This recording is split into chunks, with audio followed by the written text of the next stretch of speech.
자, 예를 들면 노상에서 일단 적발됐어. 경찰이 왔어. 근데 이 사람이 그런 거예요. 나 여기서 길거리에서 이렇게 안 하겠다. 또는 뭐 경찰이 적극적으로 가까이 뭐 있는 여기 파출소 가까우니까 또는 지구대가 가까우니까 가서 하시죠. 여러 가지 상황이 있을 수 있겠죠.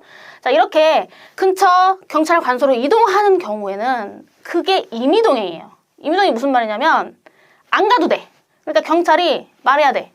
선생님, 안 가셔도 됩니다. 안 가셔도 되고요. 가다가 얼마든지 언제든지 가보시면 집에 가셔도 됩니다. 그렇게 해도 아무런 문제가 되지 않습니다라는 것을 분명하고 객관적으로 설명을 했었어야 돼.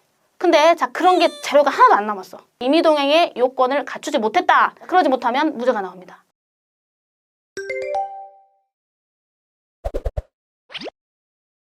안녕하세요. 나는 변호사다. 김세라 변호사입니다. 음주운전 자체는 하지 않았지만 음주 측정에만 거부해도 음주운전을 한 것과 동일하게 처벌이 되는 것으로 현재 규정이 되어 있어요.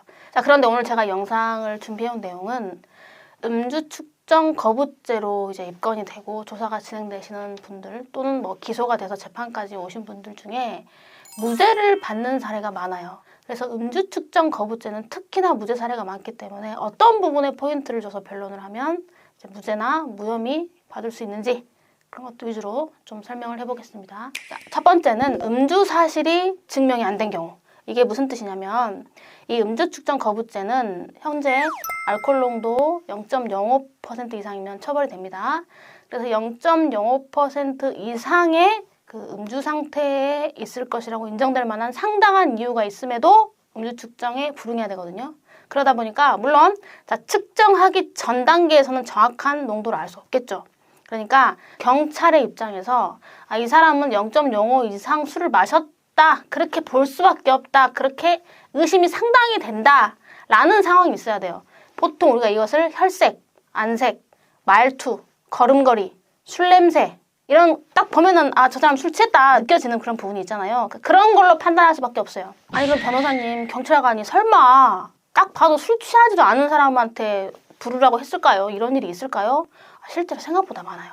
왜냐면 현실은 그 당시 상황은 어땠을지 몰라도 어차피 형사재판은 증명을 해야 되는 문제이기 때문에 보통 이제 경찰이 보통 뭐 요즘에 바디캠이나 이런 동영상을 촬영을 해서 측정을 요구할 당시의 상황을 촬영을 하지만 갑자기 이루어지거나 그러면 그게 빠지는 경우들이 있어요. 그러면 검찰 측에서 그 당시에 술이 상당히 취했었다는 것을 인정할 만한 어떤 아무런 자료를 내지 못하면 요것 때문에 무죄가 나온 경우도 있습니다. 자, 그 다음에 두 번째는 운전 사실 자체가 증명되지 않은 경우.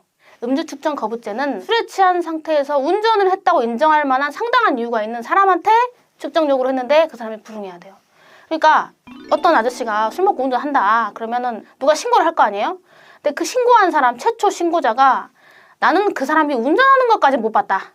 또는 어디 그 사람이 다녀 모든 동선을 다 CCTV를 열어봐도 그 사람이 자기 본인 차 또는 당시 문제가 됐던 뭐 어떤 다른 차량에 대해서 운전대를 잡고 운전하는 게 안 나와요. 아무 데도. 자, 그러면 사건 미궁으로 빠집니다. 단순히 술 먹은 사람이 차에 뭐 탔다던가 키를 가지고 갔다던가 또는 차에서 내렸다던가 이것만 가지고 그 사람이 운전을 했다고 인정할 수 있을까요? 아니에요. 그래서 하급심에서는 생각보다 CCTV를 그 동선의 CCTV를 다 열어봐도 운전한 거 안 나온다. 그러면 무죄 나온 사례가 있어요. 그러니까 이 부분도 꼭 주장을 하셔야 됩니다. 물론 제 말이 있지도 않은 사실을 거짓말로 진술하라는 뜻은 아니에요. 억울하신 부분이 있으면 이런 부분을 변론해야 된다는 말씀을 드리는 겁니다. 그 다음에 이제 세 번째가 부는 신용만 하는 경우. 자, 여러분 이 음주 측정 거부죄가 되려면 명시적으로 또 객관적으로 측정에 불응해야 돼. 단순히 일시적으로 잠깐 소극적으로 불응한 것만으로는 측정 거부죄로 안 봅니다. 그러니까 부르라고 했는데 자기도 자기가 술 먹은 거 아니까 이렇게 살짝 하거나 아니면 부는 신용만 하지 힘을 안 넣으면 이게 안 되잖아요. 그런 경우에는 원칙적으로는 측정 거부가 아니에요. 그런데 그렇게 하는 행동이 좀 계속되고 지속됨으로써 누가 봐도 저거는 안 부려고 저렇게 분다 라고 볼 수 있을 정도의 평가가 되면 거부죄가 될 수 있습니다. 다만 여러 차례 이제 경찰이 부르세요 했는데 이렇게 해서 한두 번 그러다가 뭐 결과적으로 불었다거나 결과적으로 다른 어떤 조치를 취했다면 그거 한두 번 그런 것만으로는 측정 거부가 아니다 이렇게 보시면 되고요. 제가 이제 사건을 하다 보면 측정을 요구하는 그 당시 상황이 있을 거 아니에요. 경찰이 그 당시에 동영상이 없는 수사 기록이 많아요.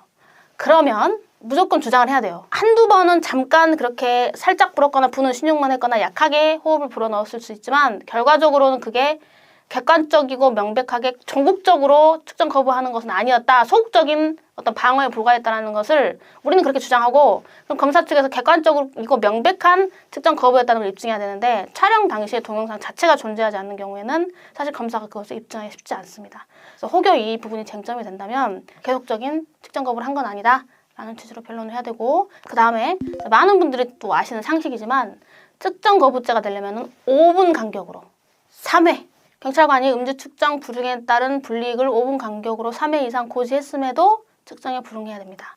그래서 생각보다 5분 간격으로 3회 이상, 이게 정확하게 수사 기록에 남아있지 않는 경우들이 많아요. 누차 말씀드리지만 뭐 촬영된 영상이라든가 명확한 어떤 수사 보고서라든가 이런 게 없는 경우에는 이런 절차 규정이 지켜지지 않았다는 주장을 반드시 해야 됩니다. 생각보다 이것 때문에 무죄가 나온 사례도 많아요.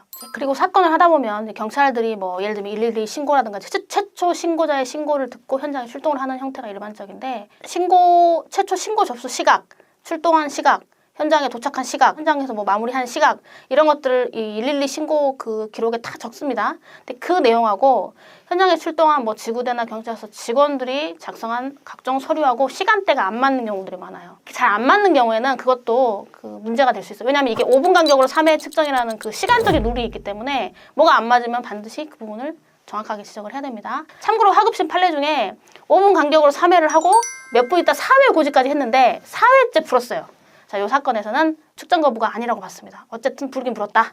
이런 사례도 있어요. 그리고 가장 중요할 수 있는데 측정하는 상황. 무슨 말이냐면 노상이죠.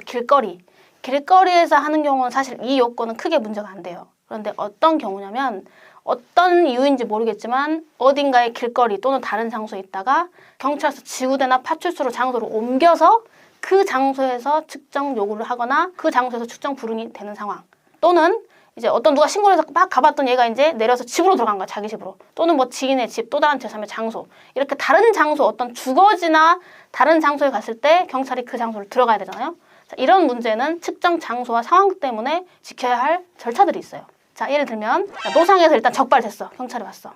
근데 이 사람이 그런 거예요. 나 여기서 길거리에서 이렇게 안 하겠다. 또는 뭐 경찰이 적극적으로 가까이 뭐 있는 여기 파출소 가까우니까, 또는 지구대가 가까우니까 가서 하시죠. 여러 가지 상황이 있을 수 있겠죠.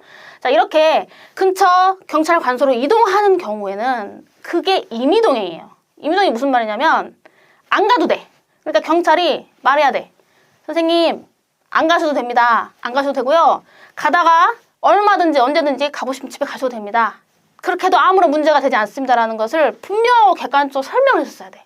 근데 자, 그런 게 자료가 하나도 안 남았어. 그러고 나서 측정 자체는 파출소나 지구대에서 이루어진 경우. 말씀드렸죠. 최초 신고 당시에 어디에 신고가 왔고 경찰이 최초로 어디로 출동했는지는 어차피 공문서의 기록에 다 남기 때문에 장소가 변한 거는 확인이 안 될 수가 없어요. 그럼 그 과정에서 임의동행의 요건을 갖추지 못했다. 그러지 못하면 무죄가 나옵니다. 절차를 지키지 않았기 때문에요. 참고로 정확하게 업무 처리를 한다면 경찰 측에서 임의동행 동의서라는 서류를 받아요. 그래서 만약에 수사 기록에 임의동행 동의서에 나는 기억이 안 나지만 어쨌든 사인을 했더라, 만약에 그런 게 있다면 사실은 이제 이 주장하기가 조금 힘이 빠지긴 합니다. 잘 좀 살펴볼 필요가 있겠죠. 자, 그 다음에 이제 길에서 이제 적발됐는데 안 간다 그러니까 경찰이 얘기합니다. 갑시다. 안 간대.